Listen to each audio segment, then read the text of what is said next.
Welcome to The Infinite Jungle, the podcast about the evolution of Ethereum. I'm your host, Christine Kim, VP of Research at Galaxy, and on today's show, what you can expect are two main big discussion topics. The first is finally, we've got a date for the Dencun upgrade on Ethereum Mainnet. We're going to talk about how developers got to that date, why they chose March 13th as the official mainnet launch date. And then we're going to talk a little bit about what the upgrade entails, how that upgrade is going to change Ethereum, what kind of impacts we're going to see on Ethereum once the upgrade goes live. The guest that we're going to have on today's show is Flashbot's data scientist, Danning. We're going to be talking about MEV data and her work utilizing different parts of on-chain data and working with different data providers. But before we begin, a quick disclaimer.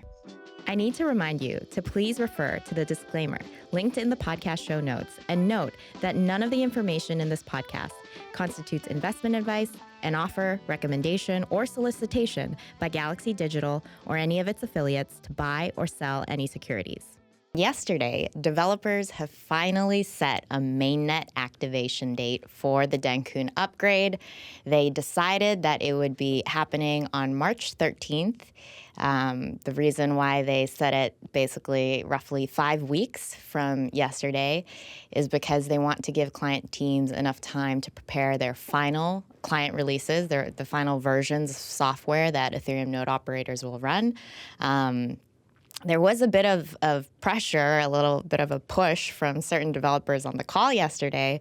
And by the call, I mean all core developer consensus call number 127. These ACD calls that Ethereum developers have every Thursday.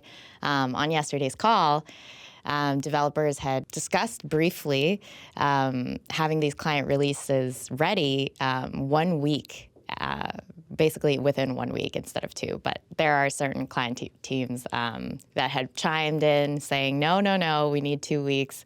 Let's try and really make sure that the final polishes, the final cleanup work that needs to be done gets done in the right way. So I personally was a bit relieved to hear that developers would be taking their time with the final mainnet releases, especially given how complex this upgrade is.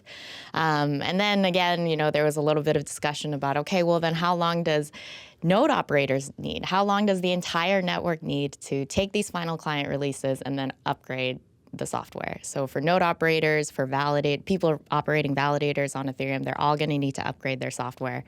And developers had initially kind of discussed maybe we should just make it 2 weeks.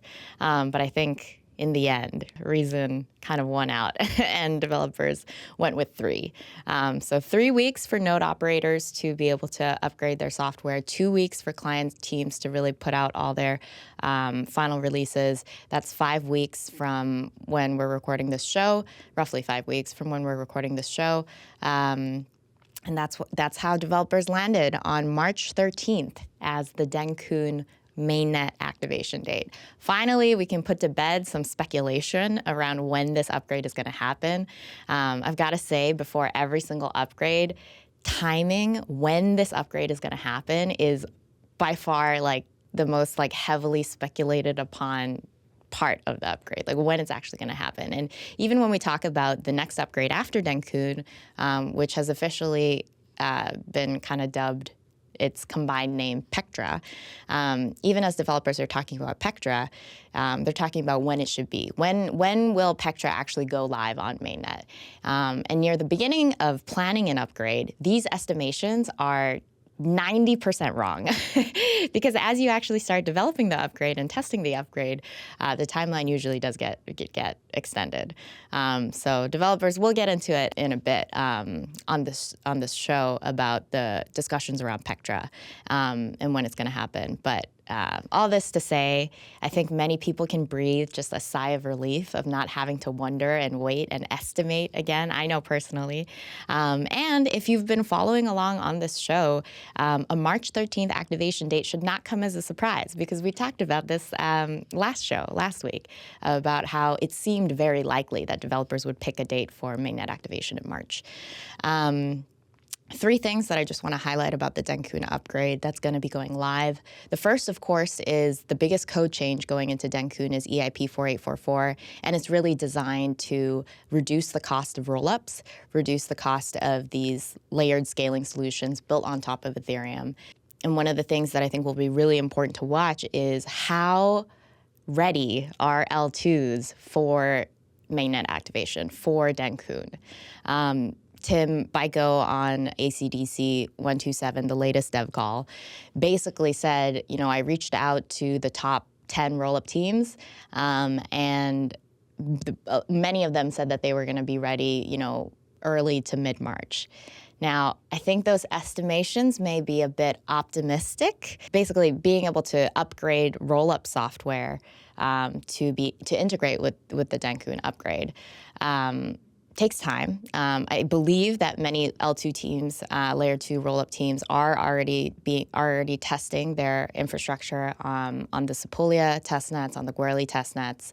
But there may also be, a period of social governance that needs to happen on these rollups to really enact the upgrade as well. So even while testing and the rollup team might be ready to go mid-March, there might be a governance process added to the end there to really make sure that the upgrade on these rollups happen to seamlessly integrate and actually utilize the additional block space that's created for rollups through EIP 4844. So some things to really watch for is, how, what are the fees for blob transactions? What are the fees for what rollups are paying to commit their data down to Ethereum? Because right now, rollups are paying basically what users are paying.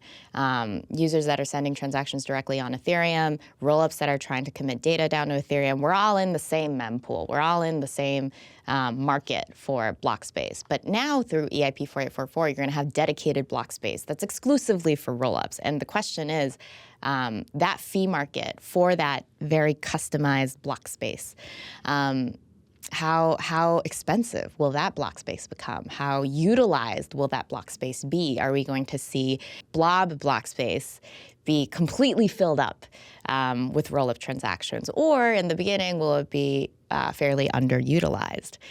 So these are questions and kind of like important things to be watching out for as the Dencun upgrade goes live.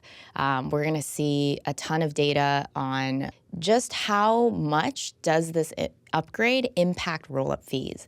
So for the end user on rollups, how cheap is it going to become for them to send a transaction on, say, Optimism or Arbitrum after the Dencun upgrade? Are we going to see, a significant decline in those fees from the perspective of end users? I'm sure that rollup operators, the sequencers themselves that are, committing down to Ethereum, they'll notice, perhaps like a significant drop in how much it costs to commit user transactions down to Ethereum to finalize those transactions. But I do wonder how much those cost savings will be passed back to the end user. So, things to be watching out for. These are metrics and kind of interesting points of data that I'll be carefully watching, especially as the Dencun upgrade goes live. And it's not all about rollups only. There are some other kind of important EIPs that are going into Dencun. The second one that I'll mention is for validators specifically. The maximum number of validators that can enter into Ethereum will be capped and set at 8 validators per epoch. This is to ensure that the validator set size doesn't grow too large for the network to be able to handle.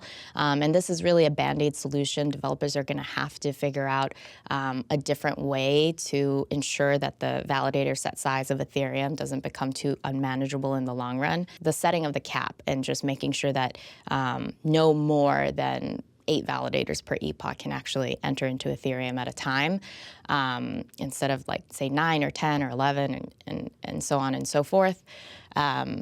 That's kind of another interesting change to the protocol that I think people should be aware about, especially if there's a spike in demand for staking and people wanting to earn yield, wanting to earn staking rewards on Ethereum. That cap is something to note.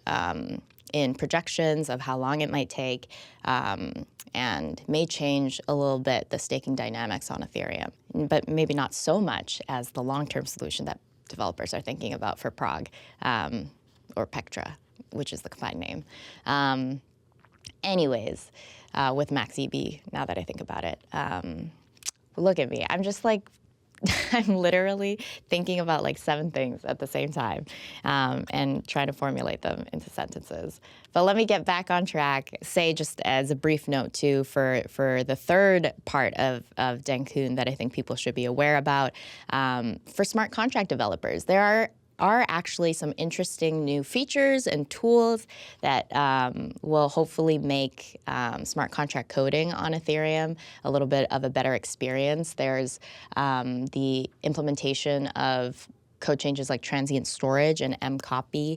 I won't get into these into too much detail, but just note that this upgrade, though it is focused on rollups, there are other code changes in it that will be impacting validators and impacting smart contract developers.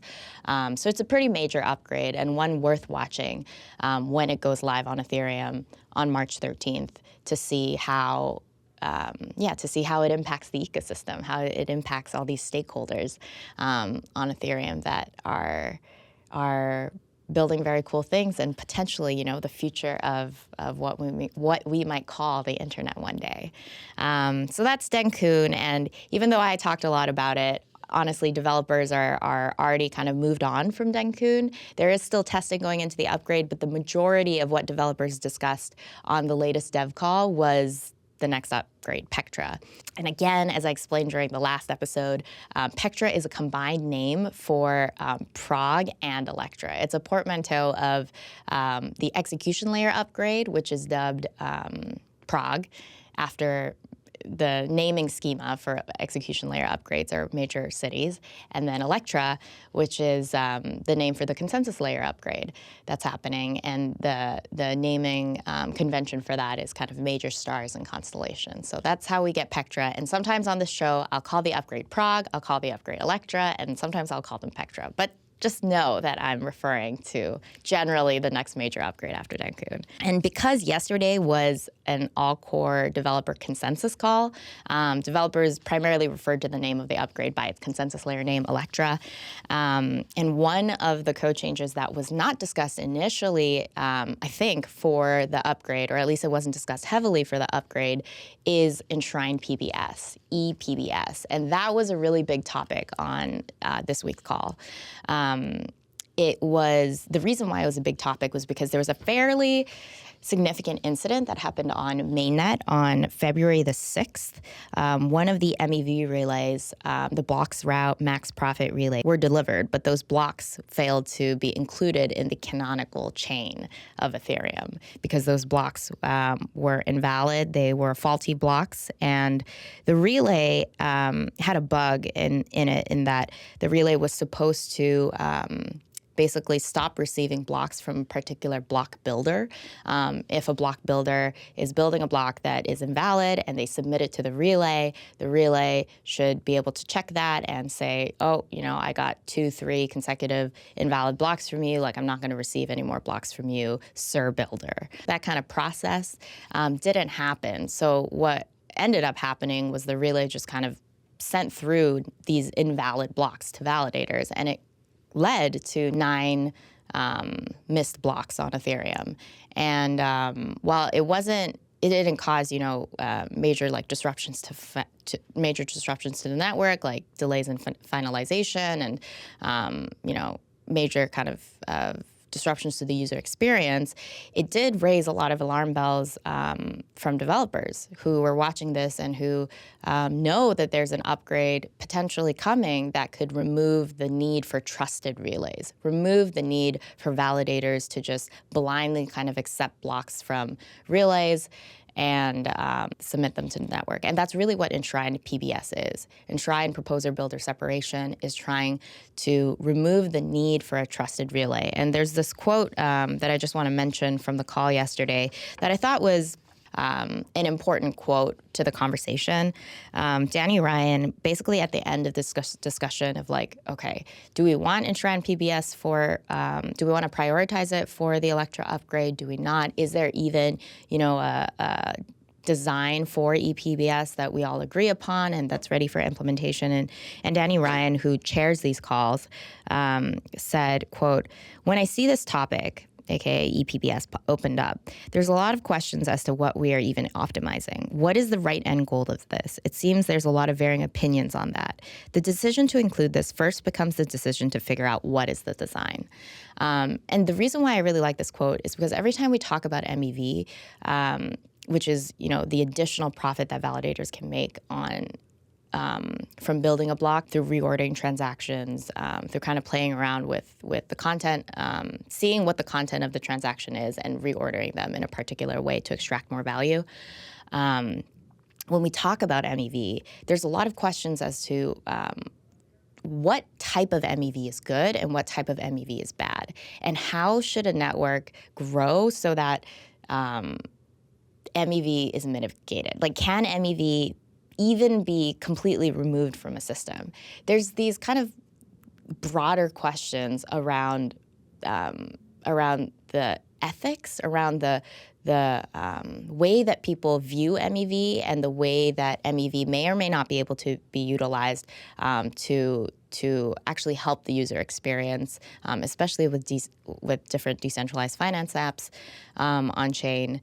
So now I'm getting into a little bit of a ramble, but this quote I thought was it highlighted just basically the fact that while you might be able to agree that we do need to remove the need for trusted relays, there's a whole can of worms around not just relays, not just that one part of how MEV is extracted on Ethereum, but a bunch of questions then on the related technologies, the related components of how MEV extracted. It's not just relays that are part of that big supply chain of MEV, right? One of the developers, Terrence Tsao from the Prism team, mentioned, look, the Builder API, the software that we rely on for third-party block builders to submit these blocks containing MEVs to validators, that piece of software as well needs work. There are significant misaligned incentives there that we need to talk about.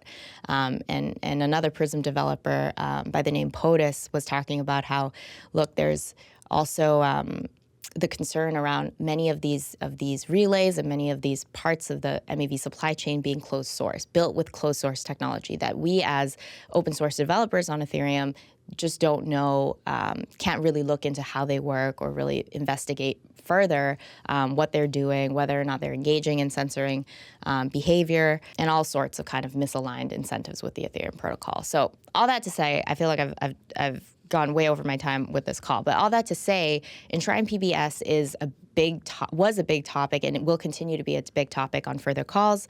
Ethereum developers are going to have a breakout session to talk about this, to talk about enshrined PBS and its design implementation details in more detail.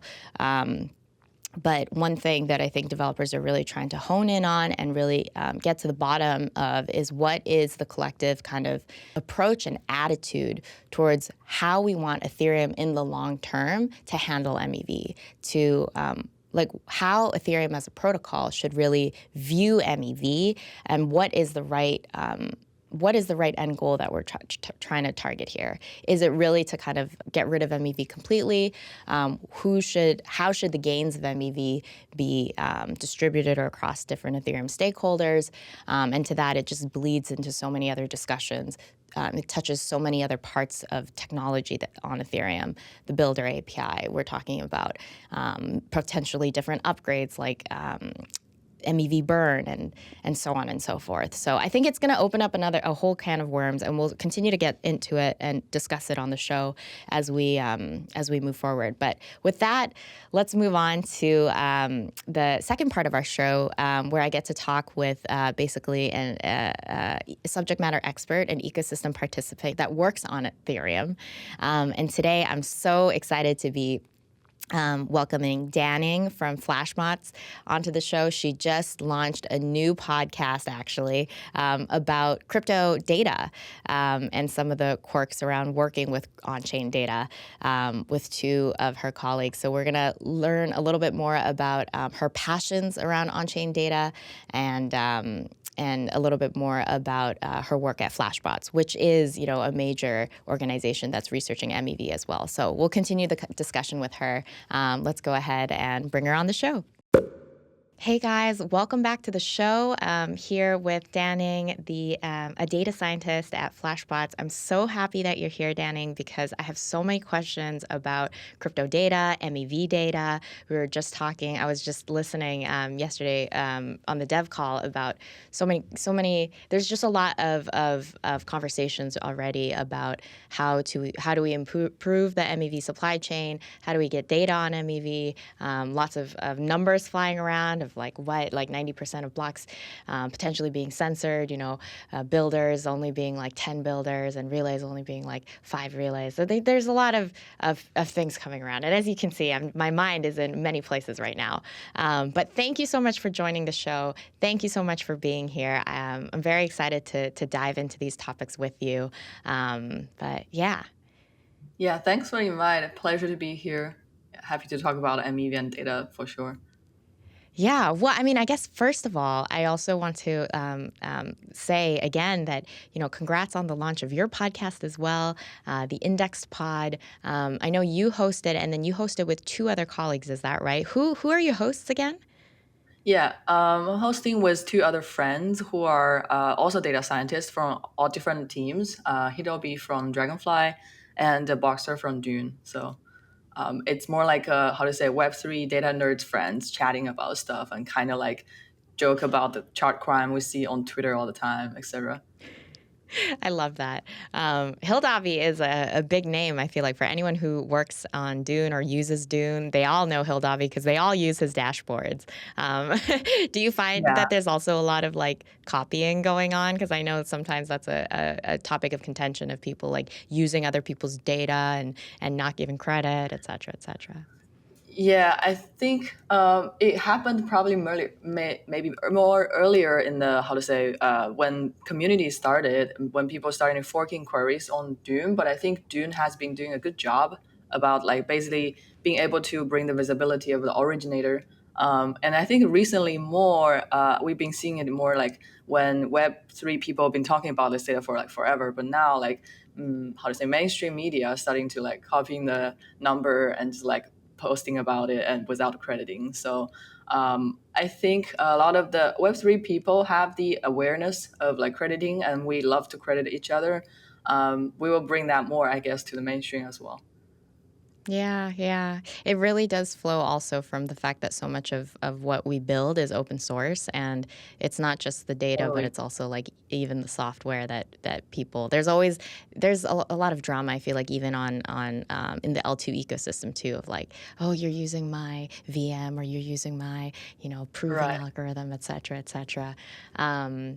But yeah, to that, I guess, just going a little bit deeper into your work as a data scientist at Flashbots, when you're working with on-chain data and when you're working with data that you could potentially be using from other data providers like Dune and whatnot, or maybe using your own proprietary stuff, what are some kind of like common misconceptions or mistakes that you think that people often make when they first start using or start getting into kind of crypto data, especially if they're using like a data provider or if they're trying to like get into it on their own?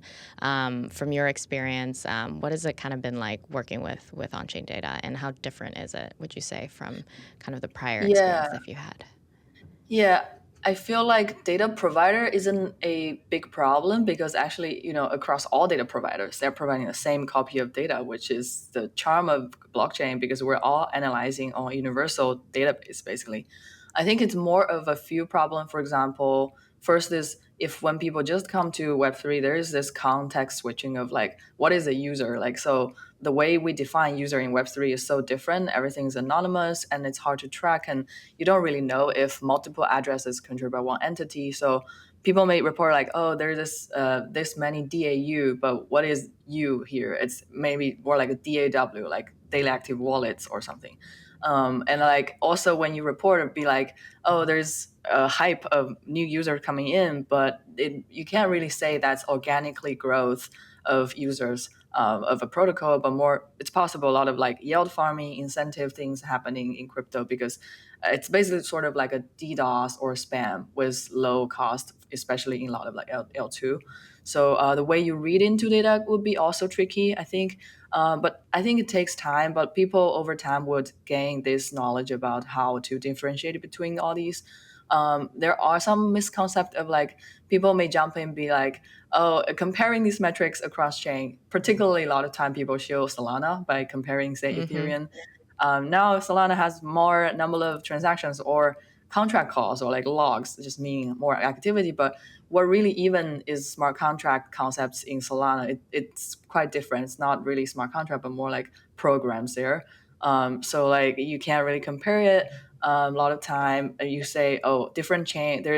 This chain has a lot more validators than the other one, but the security or consensus protocol might be totally different. And like how to say the entry barrier or the cost to run validator might be different. There might be staking pool, etc.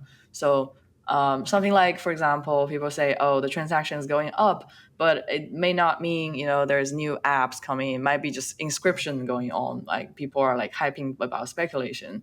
The DEX trading volume is really high, but it doesn't really mean there's this many retail trading. Maybe a lot of them are actually maybe bots. So I think, yeah, go deeper beyond the surface is also a thing we will have to develop over time. Yeah.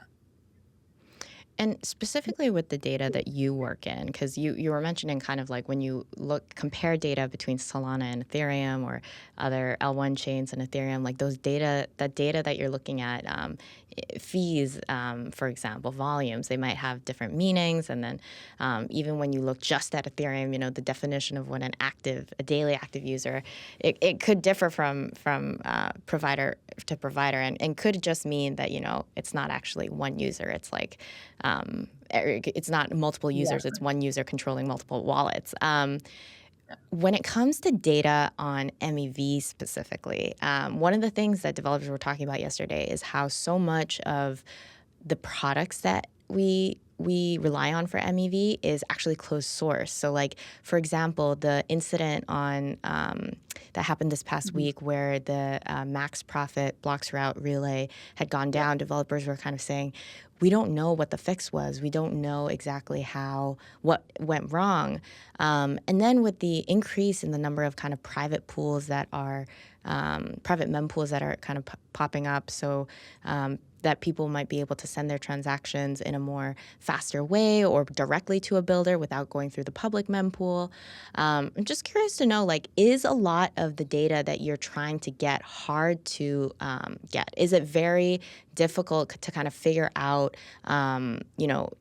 data from a builder or data from a relay because of the fact that the software is not, it's not necessarily running through like a public, open, permissionless blockchain like Ethereum? Yeah. I think naturally it's a lot of, how to say, hustle to get all these data analyzed about MEV, how to say, settlement or supply chain nuance, just because it's off chain, first of all. And so you can't really just like go to Dune or any data provider to query on chain copy or query a node. So, but luckily, I think it was a good, how to say, intuition that when the Flashbots team launched Map Boost, we also launched a standard data API, which is Relay API. So all the relay, when they run Map Boost, and they will post all the received bids from builders, and also they will post what's the winning bid and basically deliver the payload towards validator. So we have some level of data to analyze there, and that's why you see a lot of the community dashboard from, for example, Tony from EF about like mapboost.pix, and for example, like payload.de, they have really great data dashboard to show like within each slot what's the bid look like coming from different builder over the slot time. But I would say there's still a lot of like barrier to get deeper into the data. Like for example, we know the bids, we know the winning bid, but we don't really know what are the all the block that's submitted by each builder. So relay are able to do that, but it's like a giant like pack of data. So I doubt any relay is caching that and sharing it to the community today. And there's another also kind of like how to say sensitive aspect of like say Flashbots. We were actually talking about this, like we're trying to understand what's the transaction latency today, like going through the private chain. And that was easy in public mempool case. So you just query a node and you can check when do you get that transaction when the node gives you the timestamp. But now it's like it could exist in any of the builder's private mempool. And the only way you can, either builder will share all their transaction batch with you, which is impossible because they would want to keep it private for bidding a higher value block, or you can maybe estimate it when it comes to the relay. But then that means we will need to enable the caching of block content in relay side. But then that's kind of tricky because Flashbots is analyzing Flashbots relay data, but but we are also running a builder and a relay, so that can be a unfair edge of competition. So we couldn't do that. So we're trying to find a way to potentially take a route. But yeah, so TLDR, I would say like private mempool definitely makes things harder to track. One is like latency aspect, like you don't really know when builder receive the transaction, hard to know relay would receive the transaction. Another thing is like you don't even know if a transaction will be exclusive or not. Like defining exclusive, it means it was only in one person or one builder's pool, or otherwise you can only say it's a private flow probably. So there's no way to even track if it's exclusive unless everyone posts what did they see. So yeah, there are some like other That's rants I have. Sorry, like for example, there's this behavior of multiplexing of user because like people want to send their transaction to land as fast as possible, so they might send to multiple builders. And in this case, like for a RPC provider like us, like Flashbots has RPC trying to land a user transaction, it may how to say disturb our metrics by many aspects. Like for example, we may see a very high revert rate because users sending to us, they're also sending to others, and it landed with others already. Then we will see, okay, nonce is too low with this user transaction. Okay, revert, and it will be like a much higher simulation fault, failure rate. It may also overestimate our landing rate because when we find this user transaction, we always keep checking if it's on chain already. If it's already on chain, then we drop it. But then it could be on chain, like, but not because landed by us. Because the way when we report landing, it's like, oh, on chain divided by all the transaction we receive. So it might over reporting a transaction landed by other builder. And overall, it's also hard to identify if any builder has misbehaved because what if a user transaction was front run or sandwiched through private mempool, but then which builder leaked the information maybe to some searcher then? If it went through multiple builders mempool, it will be much harder to track. fascinating. So because users, in order to get their transactions included in a block faster, if they send it to multiple builders, it becomes definitely more difficult to track whether or not that transaction got even front run or sandwiched and by who. And it's fascinating to also hear how we even define what a private order flow is. Is it if that transaction only goes to one builder, or is it if the transaction just circumvents the public mempool? Like maybe it goes to multiple builders, or it like is seen by many people, but it just doesn't go to the mempool. And defining that, that must be a real challenge.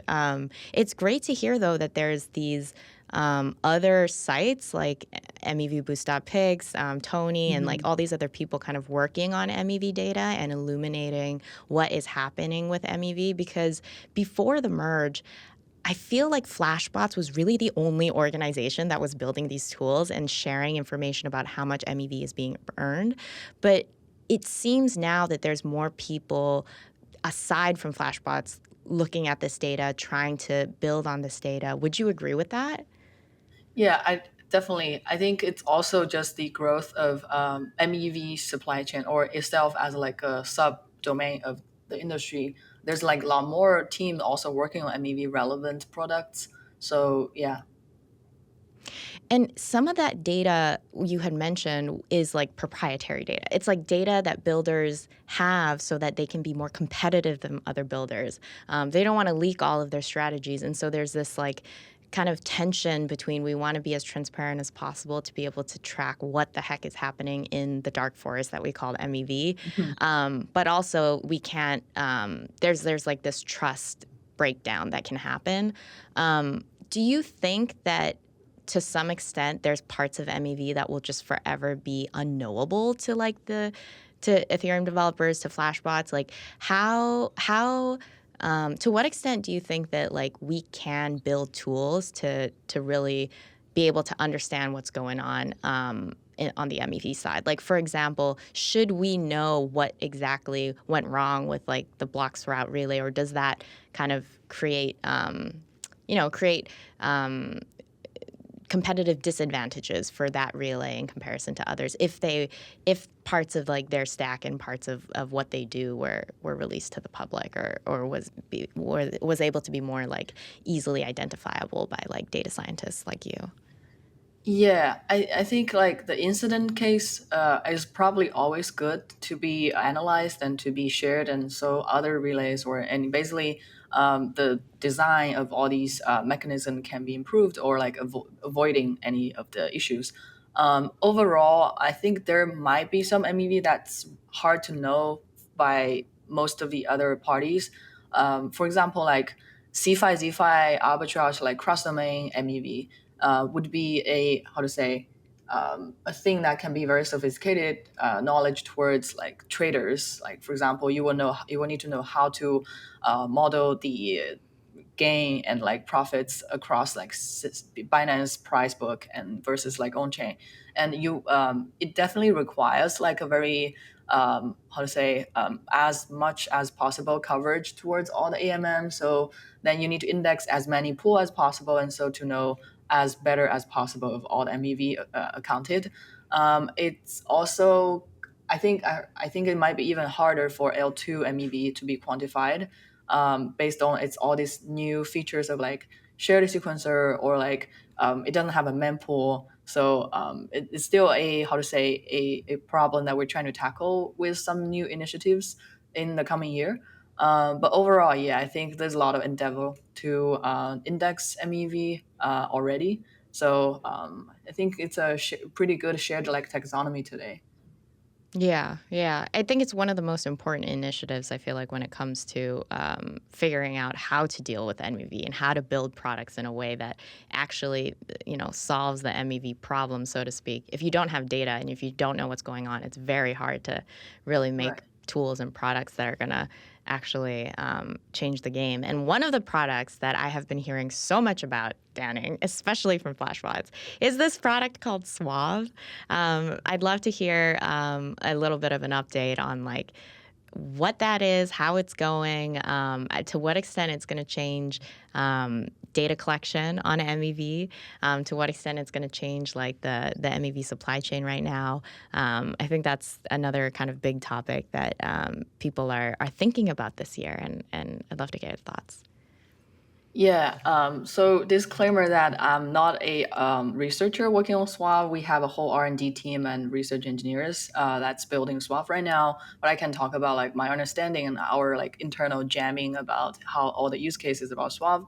So my understanding of Suave is like, first of all, it's a hard problem, and so they're trying to build something really ideal, which is supposedly a generalized auction mechanism or like a platform where any type of like order with auction problems can come here and like be provided with like permissionless platform. So it provides confidential compute and storage. So meaning like if you share your order, you can basically keep some of the private part information in like SGX or like enclave, and but then you can also configure it to be programmable, to be shared with others, to be work on. For example, like very concrete use case could be like building a block. So if builders all come here and they can share their order flow to a entity that's like protected, say like a SGX or whatever, and not know any party has more privileged info on it,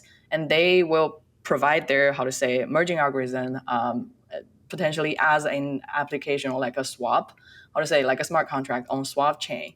And then all those can be run, and it might be able to build a much more competitive block with all these like shared order flow, shared infra, shared subsidy maybe. And in this case, it might be able to build like a collaborative block building case. And this might be a big statement, but in my imagination is that this may help smaller builders to compete with bigger builder. It may mitigate the centralization problem in PBS. So I don't know, but it could be a direction, right?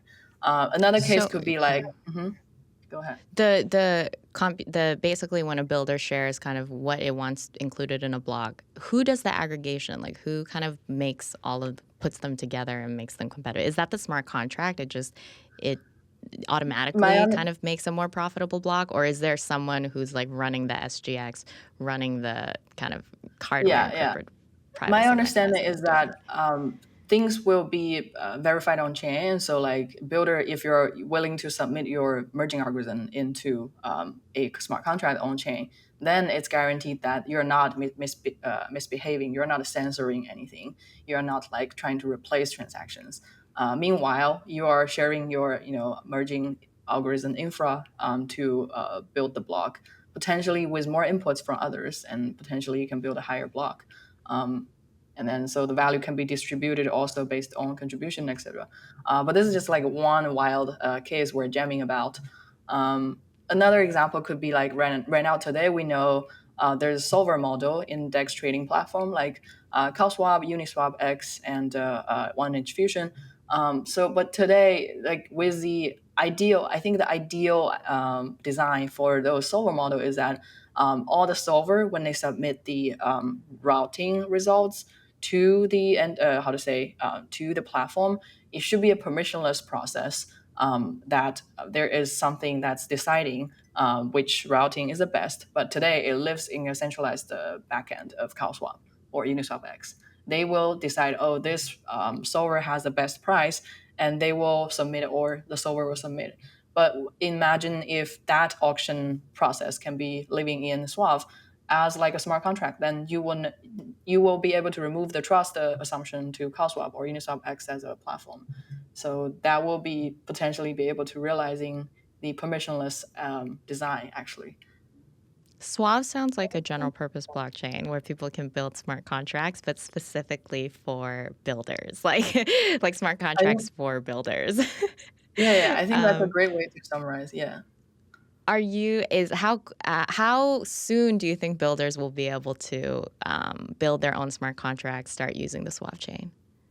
Yeah, so right now we're still working with developers and teams to talk about all these use cases and trying to deploy it in testnet. I think our team would want to do some more hackathon and events around East London time. We actually announced it in Twitter. We're gonna have a event called mev.markets. So keep posted and check it out at London. Love that. And I've got to make a quick shout out. I mean, this probably isn't your team on Flashbots, but every time I listen to the all-core developer calls and they're talking about Enshrined PBS, they're talking about MEV Boost, talking about the Builder API, there's no one from Flashbots there talking about these products and tools that Flashbots made. Like the developers are talking about it as if it's like this kind of as if it was like these tools were dropped from like heaven and they just like now have to deal with it. But I'm like, remember that time when we were going through the merge and there was a representative from Flashbots on every single week talking about these tools? Like the organization is the people who've built this with like understanding and ideas in mind of how MEV should be handled, I think they exist. They're working on new products and tools that might change the game. I'd love to see some more Flashbots folks on the call, I gotta say. Yeah, totally. I think it's kind of intentional and maybe kind of like in brand with Flashbots. They trying to establish with us that it's a collective rather than a company or organization. So I think like it's also intentional that we don't have a Twitter account, and people would go to like Discord or more like where the ecosystem or community lives, some Telegram group chats to discuss about things. And yeah, MEV Boost itself is an open source software, so it's great to see actually the ecosystem is designing around it and like developing it further.